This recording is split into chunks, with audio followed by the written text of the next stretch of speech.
Well, hello, my name is Peter Crumpler. I'm a member of the ministry team at St Paul's in St Albans. And today I'm talking to Andre Radmall, our Associate Vicar at St Paul's, getting to know him a bit better and introducing him to the wider congregation in some more depth at St Paul's. Andre, so Tony Hurl has, of course, just retired from St Paul's after 28 years in the church, and you, along with the church wardens and the PCC and the staff team, will be taking the church forward for the next year or so, or however long it takes to have a new vicar. And I'd like to talk to you about that role a bit, perhaps a bit later on. But I'd really want to ask something about how you came to St Paul's, because I think you were worshipping here before you started doing anything at the front or being part of the ministry team here at St Paul's. Well, so just to say a bit about how I became part of the church, really we came here with no agenda or preconceptions or much thought about even joining the church initially. We came because we had friends, Helen and John, who have been coming to the church for a bit longer than us. And so pretty much they just invited us to come along to their church one Sunday. And we were at a point where we had felt God calling us out of the church that we were in previously, which was a house church. And we were in that kind of in-between stage where we weren't doing what we were doing, but we weren't really located in a church. We were also living in Barnet at the time, so it wasn't, exactly round the corner. But we came up and had a look at the church. We really liked it, and we just started to come week in and week out. And after a while of just coming to the church, we decided that we'd like to contribute a bit more if we could. And I had a conversation with Tony Hurl about helping out with some of the things that ministers do, like communions or baptisms. And that's really how I started to do a few things around the church. I started doing some sermons, and it kind of really evolved from there, I suppose, into the role that I've got now. You mentioned you were in perhaps a very different sort of church before coming to St Paul's. Can you tell us something about what that church was like?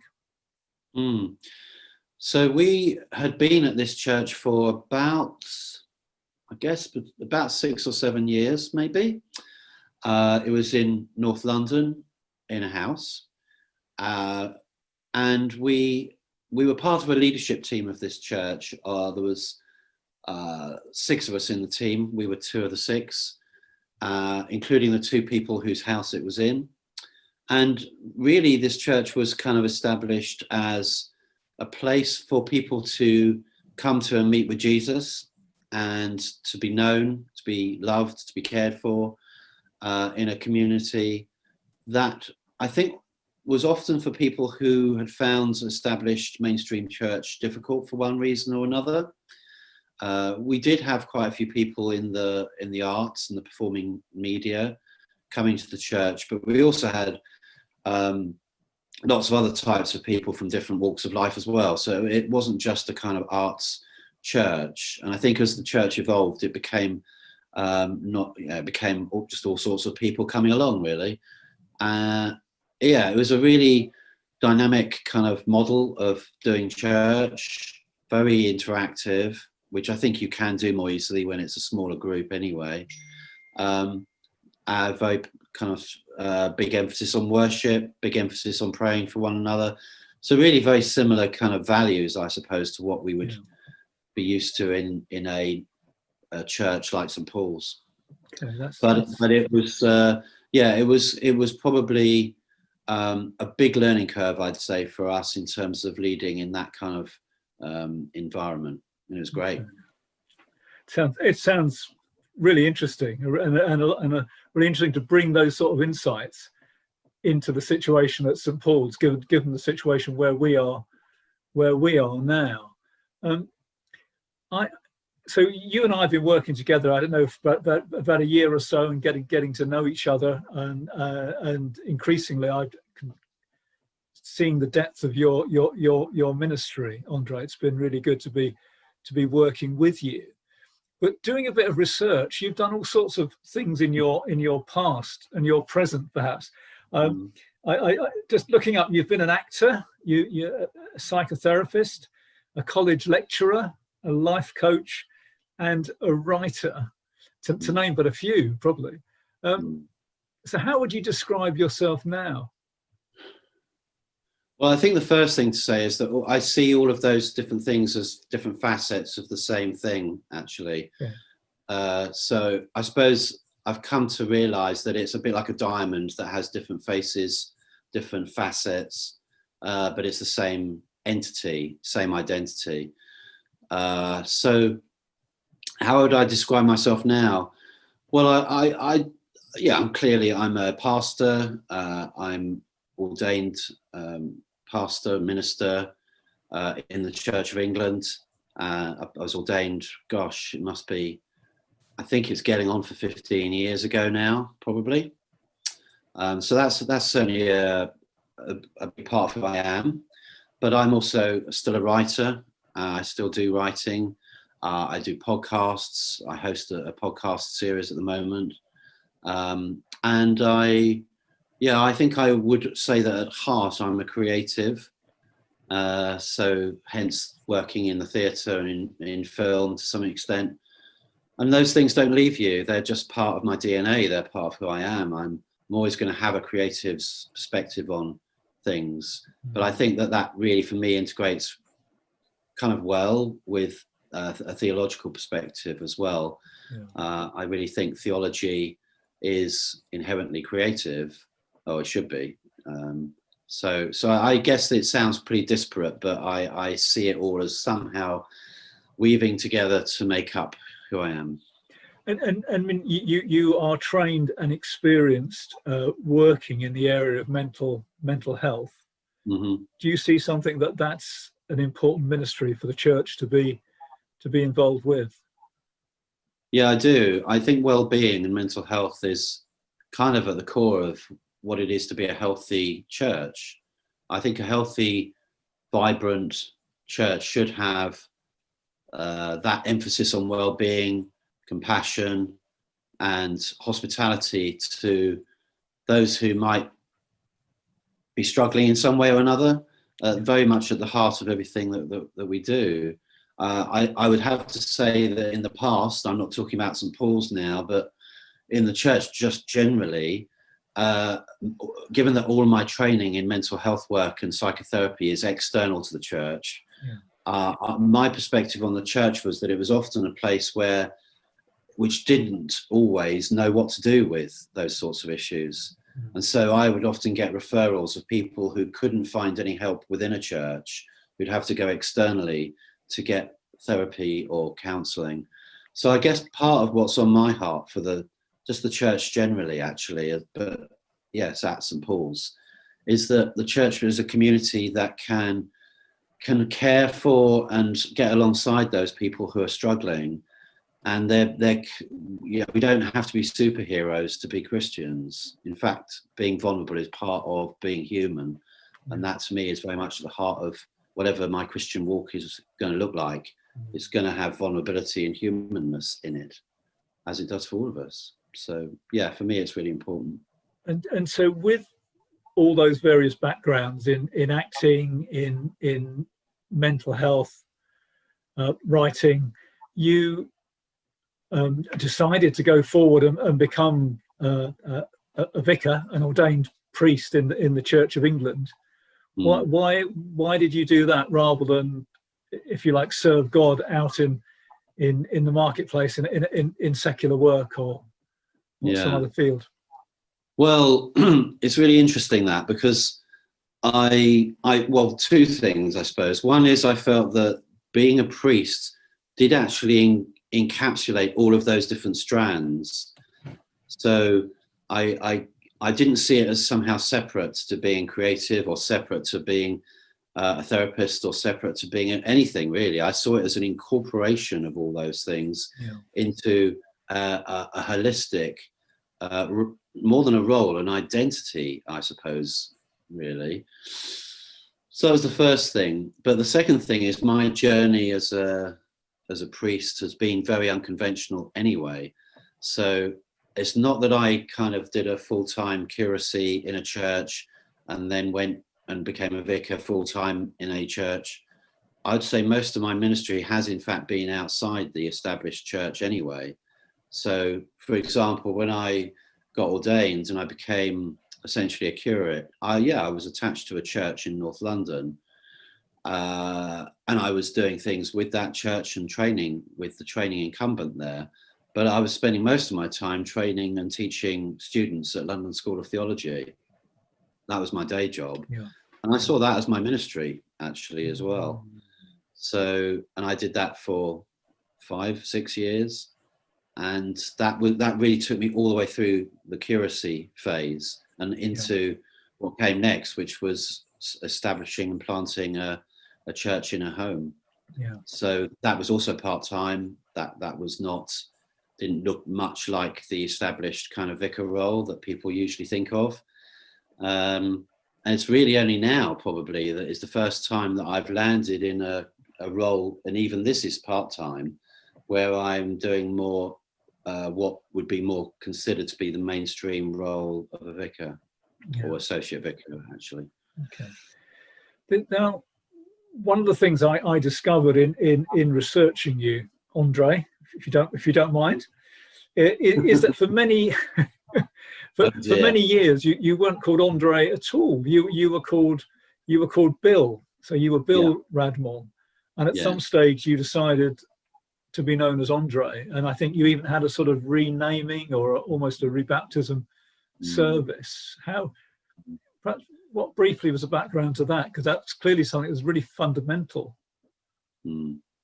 Yeah, so the background to that was that I was adopted at birth, and I was adopted into a family that called me William, hence being called Bill. And I grew up with that name, and it was really only many years later that I discovered that my birth mother had given me another name before the adoption had taken place.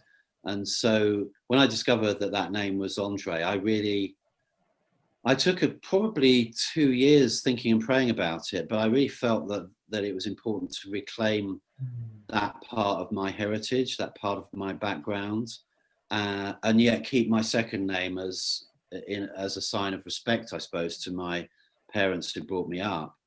And so, after a lot of thinking and praying, I decided to reclaim the name Andre. I thought it was a pretty cool name, much cooler than, for me. There's nothing wrong with the name Bill, but for me, Andre kind of worked a bit better. Probably all the kind of creative arty side of me coming out there.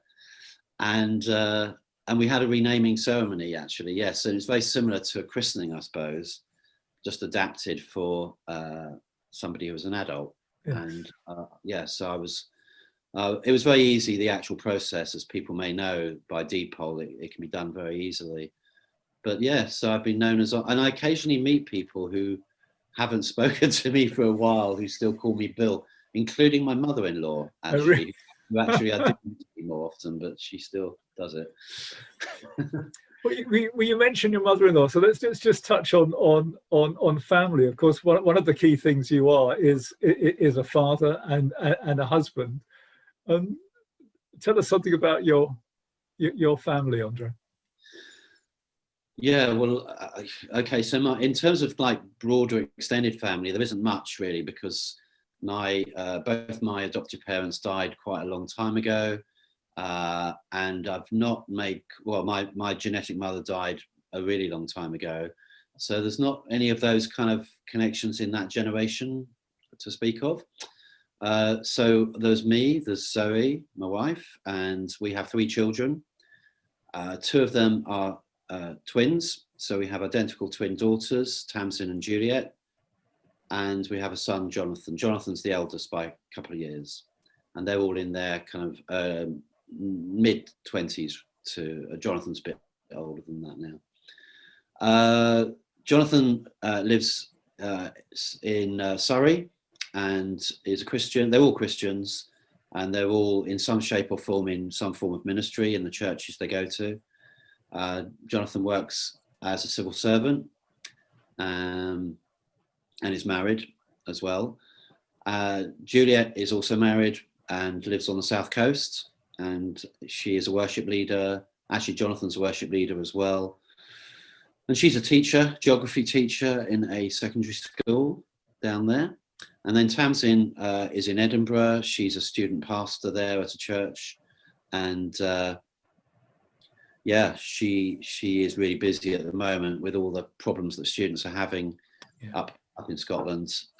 So she's kind of super busy with that. And yeah, that's our immediate family.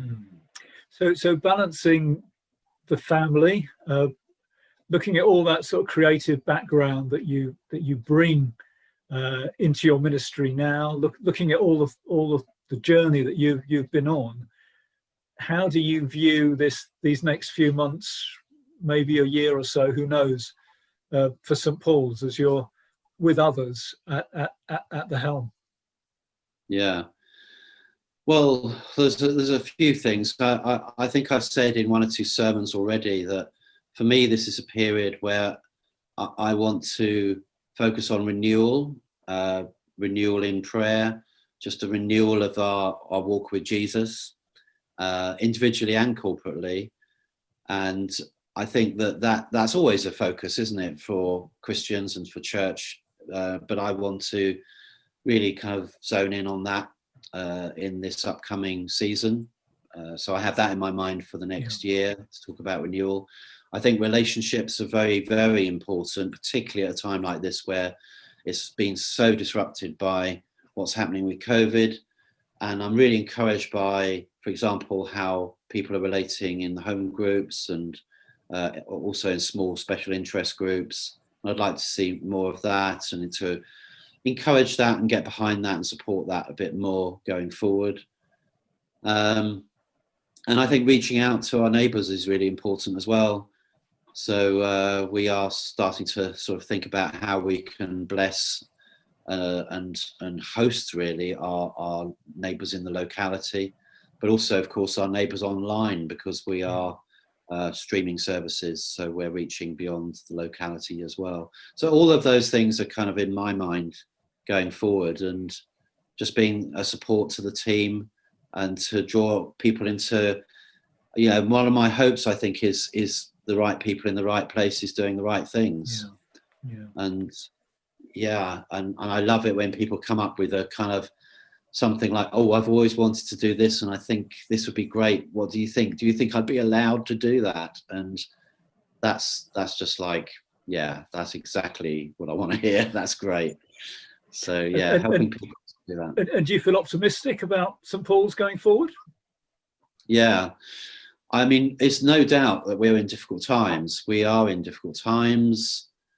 It's a rocky road in some respects. I do think we have to acknowledge that it's a time of worry and anxiety, even fear perhaps for many of us.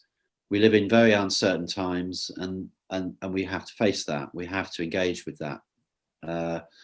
However, I think that it is at times like this where it seems a bit like the tide has all gone out and we've been left sort of on the beach, that God in history and church history often moves in kind of new ways and does something new that perhaps we hadn't predicted. And in that sense, spiritually, I am optimistic of what God's going to do by the power of his Holy Spirit at St. Paul's. Yeah.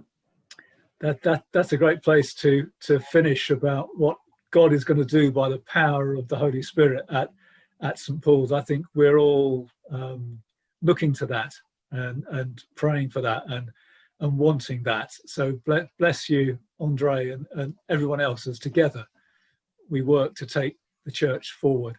Thank you very much for talking to me today. Thank you. It's been great.